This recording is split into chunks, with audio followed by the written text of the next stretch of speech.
Public എക്സാമും annual എക്സാമും എഴുതിക്കൊണ്ടിരിക്കുന്ന വിദ്യാർത്ഥികൾ ഇപ്പോഴും വലിയൊരു തെറ്റ് ചെയ്യുന്നുണ്ട്. അവർ ചെയ്യുന്ന ഏറ്റവും വലിയ തെറ്റാണ് കഴിഞ്ഞു പോയ എക്സാമിനെ കുറിച്ച്, എഴുതി കഴിഞ്ഞ എക്സാമിനെ കുറിച്ചിട്ട് അവർ ഇപ്പോഴും അതിനെക്കുറിച്ച് ആലോചിച്ചിരിക്കുകയാണ്. പല കുട്ടികളും ഇപ്പോൾ എനിക്ക് മെസ്സേജ് അയക്കുന്നുണ്ട്, സാറേ അതിൻ്റെ ആൻസർ അത് തന്നെയാണ് വരിക, ആ ക്വസ്റ്റ്യൻ ആൻസർ ഇങ്ങനെ എഴുതിയ പ്രശ്നമുണ്ടോ, ഇതിന് പകരം ഇതായിപ്പോയ പ്രശ്നമുണ്ടോ, ഇതായിപ്പോയി. ഇപ്പോഴും കഴിഞ്ഞു പോയ എക്സാമിനെ കുറിച്ച് ആലോചിച്ച്, അതിൻ്റെ ക്വസ്റ്റിനെ കുറിച്ച് ആലോചിച്ച്, അതിൻ്റെ ആൻസറിനെ കുറിച്ച് ആലോചിച്ച് ഇപ്പോഴും ടെൻഷൻ അടിക്കാൻ. അതൊരിക്കലും മക്കൾ നിങ്ങൾ ചെയ്യരുത്. കഴിഞ്ഞു പോയ എക്സാമിനെ അതവിടെ വിടുക, leave it guys, leave it, അതവിടെ ഒഴിവാക്ക്. അതിനെ ഇനി പോസ്റ്റ്മോർട്ടം ചെയ്യാൻ നിൽക്കല്ലേ, നിങ്ങൾ അതിനങ്ങോട്ട് ഒഴിവാക്കി വിടുക. ഇനി അങ്ങോട്ടേക്കുള്ള എക്സാം നിങ്ങൾ ഉഷാറാക്കുക. ഞാൻ വീണ്ടും എൻ്റെ പല വീഡിയോസിൽ ഞാൻ ആവർത്തിച്ച് പറയുന്നതാണ്, നിങ്ങൾ ഒരു കാരണവശാലും ആൻസർ കീ ഡിസ്കസ് ചെയ്യരുത്. ഇപ്പോഴും പല കുട്ടികൾ ഏതെങ്കിലുമൊക്കെ സൈറ്റിൽ നിന്ന് ആൻസർ കീകൾ നോക്കിയിട്ട് അയ്യോ എൻ്റെ ആൻസർ തെറ്റിപ്പോയല്ലോ, എൻ്റെ ആൻസർ മിസ്റ്റേക്ക് ആയി പോയല്ലോ, എനിക്ക് 15ാമത്തെ ക്വസ്റ്റിന് 3 മാർക്ക് കിട്ടില്ലേ, 2 മാർക്കാണ് കിട്ടുക, എൻ്റെ സ്പെല്ലിംഗ് തെറ്റിപ്പോയി, അതിന് പകരം ഞാൻ ഇത് എഴുതിപ്പോയി, അങ്ങനെ അവർ ടെൻഷനിലേക്ക് പോകും. മക്കളെ ദയവ് ചെയ്ത് ഇനിയും നിങ്ങൾ അത് ചെയ്യാൻ നിൽക്കല്ലേ, ദയവ് ചെയ്ത് നിങ്ങൾ ഇനിയും അത് ചെയ്യല്ലേ.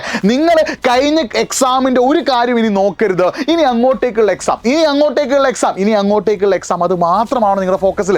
ഞാൻ ഇത്രയും ഇതിൽ നിങ്ങളോട് പറയാനുള്ള കാരണം മറ്റൊന്നും കൊണ്ടല്ല. ഇപ്പോഴും പല കുട്ടികളും മെസ്സേജ് പറയാണ്, സാറേ എൻ്റെ ക്വസ്റ്റൻ ആൻസർ തെറ്റിപ്പോയെന്ന് എനിക്ക് സംശയമുണ്ട്, എൻ്റെ ഫ്രണ്ട് പറഞ്ഞ ഉത്തരം അതാണ്, ആ സൈറ്റിൽ നിന്ന് ആൻസർ കീൽ ഇതാണ്, ഞാൻ അങ്ങനെ എഴുതുന്നത് എനിക്കറിയില്ല. അതൊക്കെ നിങ്ങൾ എന്തിനാണ് നോക്കുന്നത്?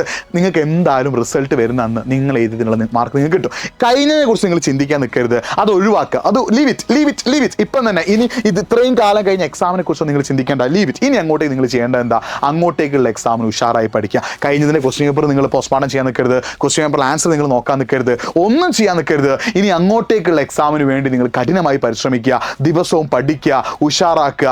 ആൻസർ കീ നോക്കാൻ നിൽക്കരുത്, ഏത് സൈറ്റിൽ എന്ത് ആൻസർ കീ വന്നോട്ടെ നോക്കാൻ നിൽക്കരുത്. എക്സാം കഴിഞ്ഞിട്ട് നിങ്ങളുടെ ഫ്രണ്ട്സുമായിട്ട് നിങ്ങൾ ക്വസ്റ്റ്യൻസ് ഡിസ്കസ് ചെയ്യാൻ നിൽക്കരുത്. ക്വസ്റ്റ്യൻ പേപ്പർ മടക്കിയിട്ട് നിങ്ങൾ എന്ത് എടുത്തു വെക്കുക.